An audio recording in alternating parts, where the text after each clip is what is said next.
हरे कृष्ण। श्रीमद् भागवतम द्वादश स्कंद अध्याय 3 भूमि गीत। श्री सुखदेव गोस्वामी ने कहा, इस जगत के राजाओं को अपने पर विजय प्राप्त करने के प्रयास में जुटे देखकर पृथ्वी हंसने लगी। उसने कहा, जरा देखो तो इन राजाओं को जो मृत्यु के हाथों में खिलौने जैसे हैं, मुझ पर विजय पाने की इच्छा कर रहे हैं। मनुष्यों के महान शासक जो कि विद्वान भी है, भौतिक कामेच्छा के कारण हताशा तथा असफलता को प्राप्त होते हैं। ये राजा काम से प्रेरित होकर मांस के मृत पिंड में, जिसे हम शरीर कहते हैं, अत्यधिक आशा तथा श्रद्धा रखते हैं। यद्यपि भौतिक ढांचा जल पर तैरते फेन के बुलबुलों के समान क्षणभंगुर है। राजे तथा राजनेता यह कल्पना करते हैं कि सर्वप्रथम मैं अपने इंद्रियों तथा मन को जीतूंगा, फिर मैं अपने प्रमुख मंत्रियों का दमन करूंगा और अपने सलाहकारों, नागरिकों, मित्रों तथा संबंधियों एवं अपने हाथियों के रखवालों रूपी कंटकों से अपने को मुक्त कर लूँगा। इस तरह धीरे धीरे मैं पूरी पृथ्वी को जीत लूँगा। चूँकि इन नेताओं के हृदयों में बड़ी बड़ी अपेक्षाएं रहती है, अतएव ये पास ही खड़ी प्रतीक्षारत मृत्यु को नहीं देख पाते।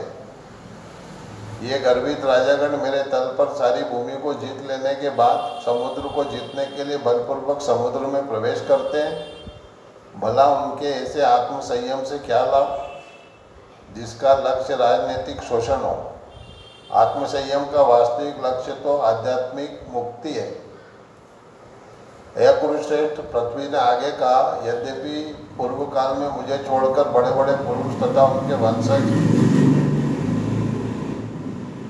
इस प्रकार से उसी असहाय अवस्था में चल बसे जिस दशा में वे इसमें आए थे, किंतु आज भी मूर्ख लोग मुझे जीतने का प्रयास किए जा रहे हैं।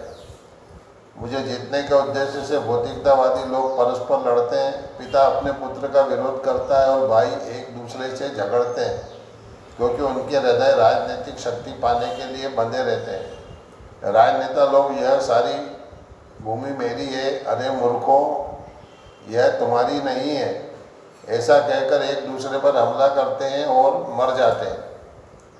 प्रतु, पुरुर्वा, गादी, नहुष, भरत, कार्तवीर्य, अर्जुन, मानदाता, सगर, राम, खटवांग, धुंधुआ, रघु, तृणबिंदु, ययाति, शर्याति, संतनु, गय, भगीरथ, कुवलयाक्ष, कुक्कुत्स, नैसर, नृग, हिरण्यकशिपु, वृत्त, सारे जग को रुलाने वाला रावण, नमूची, संबर, भौम, हिरण्याक्ष तथा तारक के साथ साथ अन्य असुर तथा अन्यों पर शासन करने की महान शक्ति से युक्त राजे, ये सारे के सारे ज्ञानी, शूर, सबको जीतने वाले तथा अजय थे। तो भी हे सर्वशक्तिमान प्रभु, यही सारे राजा मुझे पाने के लिए गहन प्रयास करते हुए जीवन बिताते रहे, किंतु काल के अधीन थे और काल ने सबको मात्र ऐतिहासिक वृत्तांत बना दिया है। इनमें से एक भी स्थायी रूप से अपना शासन स्थापित नहीं कर सका।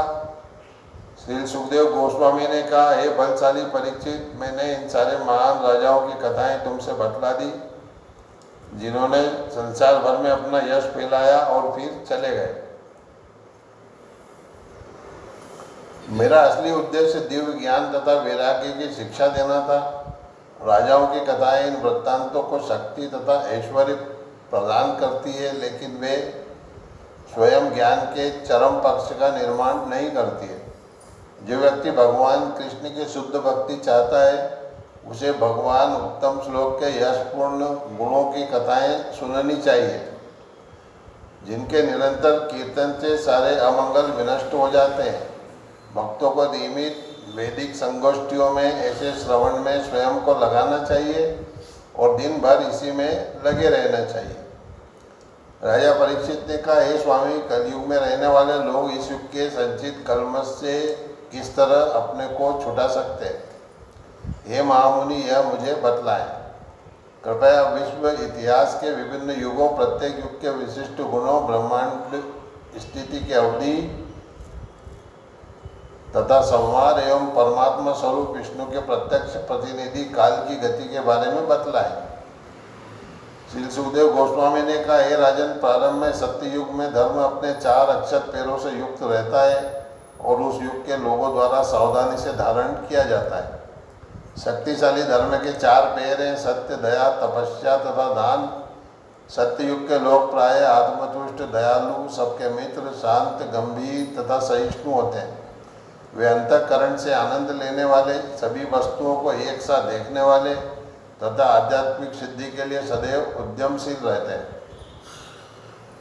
त्रेता युग में अधर्म के 4 पैरों झूठ, हिंसा, असंतोष तथा कलह के प्रभाव से धर्म का प्रत्येक पैर क्रमशः 1/4 क्षीण हो जाता है। त्रेता युग में लोग कर्मकांड तथा कठिन तपस्या में लगे रहते हैं। वे न तो अत्यधिक उग्र होते हैं, न इंद्रिय आनंद के पीछे अत्यधिक कामुक होते हैं। उनकी रुचि मुख्यतः धर्म, आर्थिक विकास तथा नियमित इंद्रिय तृप्ति में रहती है और वे 3 वेदों की संस्कृतियों का पालन करते हुए संपन्नता प्राप्त करते हैं। ये राजा, यद्यपि इस युग में समाज में 4 पृथक पृथक श्रेणियाँ उत्पन्न हो जाती, किंतु अधिकांश लोग ब्राह्मण होते हैं। द्वापर युग में तपस्या, सत्य, दया तथा दान के धार्मिक गुण अपने अधार्मिक विलोम अंशों, असंतोष, असत्य, हिंसा तथा शत्रुता के द्वारा घटकर आधे रह जाते हैं। द्वापर युग में लोग यश में रुचि रखते हैं तथा अत्यंत नेक होते हैं। वे वेदाध्ययन में अपने को लगाए रखते हैं, प्रचुर ऐश्वर्य वाले होते हैं, बड़े बड़े परिवारों वाले होते हैं और जीवन का ओजपूर्ण आनंद उठाते हैं। चारों वर्णों में से क्षत्रिय तथा ब्राह्मण ही सर्वाधिक संख्या में होते हैं। कलयुग में धार्मिक सिद्धांतों का केवल 1/4 शेष रह जाता है और यह अवशेष भी अधर्म के सदैव बढ़ने के कारण लगातार घटता जाएगा और अंत में विनष्ट हो जाएगा। कलयुग में लोग लोभी, दुराचारी तथा निर्दयी होते हैं और वे बिना कारण ही एक दूसरे से लड़ते झगड़ते हैं। कलयुग के लोग अभागे तथा भौतिक इच्छाओं से त्रस्त होकर प्रायः सभी शूद्र एवं बर्बर होते हैं। सतो, रजो तथा तमोगुण जिनके रूपांतर पुरुष के मन के भीतर देखने में आते हैं, काल की शक्ति से गतिमान होते हैं। जब मन, बुद्धि तथा इंद्रियां पूरी तरह से सतोगुण में स्थित हैं तो उस काल को सत्य युग समझना चाहिए। तब लोग ज्ञान तथा तपस्या में रुचि लेते हैं। हे परम बुद्धिमान, जब बद्ध जीव अपने कर्मों के प्रति समर्पित तो होते हैं किंतु उनमें बाह्य मनोभाव पाए जाते हैं और वे निजी प्रतिष्ठा की चाह करते हैं, तो तुम यह जान लो कि ऐसी स्थिति त्रेता युग की है, जिसमें राजसिक कर्मों की प्रधानता होती है। जब लोग असंतोष, मिथ्या अहंकार, दिखावा तथा ईर्ष्या प्रधान बन जाते हैं और साथ में स्वार्थपूर्ण कार्यों के लिए आकर्षण होता है, तो ऐसा काल द्वापर युग है, जिसमें रजो तथा तमोगुण के मिश्रण की प्रधानता होती है। जब धोखा, कपट, झूठ, तंद्रा, निद्रा, हिंसा, विषाद, शोक, मोह, भय तथा दरिद्रता का बोलबाला होता है, वह युग कली युग अर्थात तमोगुण का युग होता है। कलयुग के दुर्गुणों के कारण मनुष्य क्षुद्र दृष्टि वाले, अभागे, पेटू, कामी तथा दरिद्र होंगे। स्त्रियां उल्टा होने से एक पुरुष को छोड़कर बेरोक टोक दूसरे के पास चली जाएंगी। शहरों में चोरों का दबदबा होगा। वेद नास्तिकों के द्वारा की गई मनमानी व्याख्या से दूषित किए जाएंगे। राजनीतिक नेता प्रजा का भक्षण करेंगे और तथाकथित पुरोहित तथा बुद्धिजीवी अपने पेट तथा जननांगों के भक्त होंगे। ब्रह्मचारी अपने व्रतों को संपन्न नहीं कर सकेंगे और सामान्यतया अस्वच्छ रहेंगे। गृहस्थ लोग भिखारी बन जाएंगे, वानप्रस्थी गाँवों में रहने लगेंगे और सन्यासी लोग धन के लालची बन जाएंगे। स्त्रियां का आकार काफ़ी छोटा हो जाएगा और वे अधिक भोजन करेंगी, अधिक संतानें उत्पन्न करेगी, जिनका पालन पोषण करने में वे अक्षम होगी और सारी लाज खो बैठेंगी। वे सदैव कड़वा बोलेंगी और चोरी, कपट तथा अप्रतिबंधित साहस के गुण प्रदर्शित करेंगी। व्यापारी लोग क्षुद्र व्यापार में लगे रहेंगे और धोखाधड़ी से धन कमाएंगे। आपातकाल न होने पर भी लोग किसी भी अधम पेशे को अपनाने की सोचेंगे। नौकर उस मालिक को छोड़ देंगे जो अपनी धन संपदा गंवा चुका होता है, भले ही वह मालिक संत सदस्य उत्कृष्ट आचरण का क्यों न हो। मालिक भी अक्षम नौकर को त्याग देंगे, भले ही वह नौकर पीढ़ियों से उस परिवार में क्यों न रहा हो। दूध देना बंद कर चुकी गौओं को या तो छोड़ दिया जाएगा या मार दिया जाएगा। कलयुग में मनुष्य कंजूस तथा स्त्रियों द्वारा नियंत्रित होंगे। वे अपने पिता, भाई तथा अन्य संबंधियों मित्रों को त्याग कर साले तथा सालियों की संगति करेंगे। इस तरह उनकी मैत्री की धारणा नितांत यौन संबंधों पर आधारित होगी। असंस्कृत लोग भगवान के नाम पर दान लेंगे और तपस्या का स्वांग रचाकर तथा साधु का वेश धारण करके अपनी जीविका चलाएंगे। धर्म न जानने वाले उच्च शासन पर बैठेंगे और धार्मिक सिद्धांतों पर प्रवचन करने का ढोंग रचेंगे। कलयुग में लोगों के मन सदैव अशांत रहेंगे। हे राजन, वे अकाल तथा करवार से दुर्बल हो जाएंगे और सूखे के भय से सदैव विचलित रहेंगे। उन्हें पर्याप्त वस्त्र, भोजन तथा पेय का अभाव रहेगा। वे न तो ठीक से विश्राम कर सकेंगे न स्नान कर सकेंगे। उनके पास अपने शरीरों को सुसज्जित करने के लिए आभूषण नहीं होंगे। वस्तुतः कलयुग के लोग धीरे धीरे पिशाच जैसे दिखने लगेंगे। कलयुग में लोग थोड़े से सिक्कों के लिए भी शत्रुता ठान लेंगे। वे सारे मैत्रीपूर्ण संबंधों को त्याग कर स्वयं मरने तथा अपने ही संबंधियों को मार डालने पर उतारू हो जाएंगे। लोग अपने बूढ़े माता पिता, अपने बच्चों या अपनी सम्मान्य पत्नियों की रक्षा नहीं कर सकेंगे। वे अत्यंत पतित होकर अपने पेट तथा जननांगों की तुष्टि में लगे रहेंगे। ये राजन, कलयुग में लोगों की बुद्धि नास्तिकता के द्वारा विफत हो जाएगी और वे ब्रह्मांड के परम गुरु स्वरूप भगवान को कभी भी भेंट नहीं चढ़ाएंगे। तीनों लोकों के नियंता महापुरुष तक भगवान के चरण कमलों पर अपना शीश नवाते हैं, किंतु इस युग के क्षुद्र एवं दुखी लोग ऐसा नहीं करेंगे। मरने वाला व्यक्ति भयभीत होकर अपने बिस्तर पर गिर जाता है। यद्यपि उसकी वाणी अवरुद्ध हुई रहती है और इसे इसका बोध नहीं रहता कि वह क्या कह रहा है, किंतु यदि भगवान का पवित्र नाम लेता है तो कर्म फल से मुक्त हो सकता है और चरम गंतव्य को प्राप्त कर सकता है। किंतु तो भी कलयुग में लोग भगवान की पूजा नहीं करेंगे। कलयुग में वस्तुएं, स्थान तथा व्यक्ति भी सभी प्रदूषित हो जाते हैं, किंतु भगवान उस व्यक्ति के जीवन से ऐसा सारा कलमश हटा सकते हैं जो अपने मन के भीतर भगवान को स्थिर कर लेता है। यदि कोई व्यक्ति हृदय के भीतर स्थित परमेश्वर के विषय में सुनता है, महिमा का गान करता है, पूजा करता है या अत्यधिक आदर करता है,